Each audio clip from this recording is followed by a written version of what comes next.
An Albemarle County woman is challenging herself to serve up every single recipe in a cookbook that has influenced Southern hospitality for nearly 2 centuries. It is no easy feat to cook this kind of food either. This cookbook outlines hundreds of meals, but the directions are from the 19th century. Matt Talhelm is here with the story you'll see only on NBC 29. Hi, Matt.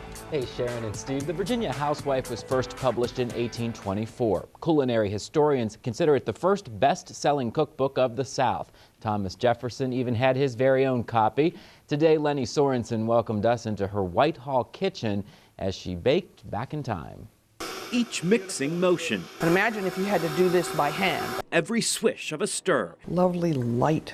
Envelops Lenny Sorensen in a sense of Virginia's past. We can do it and just really think back on how much it took to do these things. This 4-line recipe for drop biscuits. They are basically eggs, sugar, and flour, beaten till very light. Serves as Sorensen's guide, printed in the pages of Mary Randolph's 1824 cookbook, The Virginia Housewife. Mary Randolph loved food. She's considered the author of the first regional cookbook of the South. It's just an astounding output of an array of foods, array of menus, array of dishes. To dress turtle, kill it at night in winter, and in the morning in the summer. Sorensen discovered the descriptive delicacies of Randolph's recipes nearly 2 decades ago. And she knows all the details of how to do it, and she tells it so clearly. That's what's so wonderful. This Central Virginia culinary historian sees a personal challenge in these pages. I'm cooking my way through the book.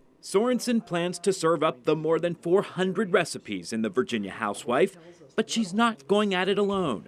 This former African-American research historian at Monticello thinks back to the skilled slaves who worked alongside the Richmond elite Randolph. So we can use them as inspiration. So for me, they are always the inspiration for doing this. The flavors from antebellum history will drift from Sorensen's oven for quite some time. It's going to take a long time to cook my way through this book. But each dollop of batter brings a story. She doesn't say buttered, which of course to me means they always knew you buttered the sheet.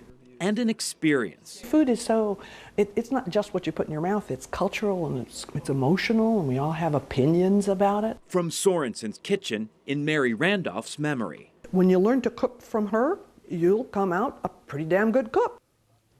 And Sorensen expects this challenge to take about 3 years. She is starting a blog where you can follow along.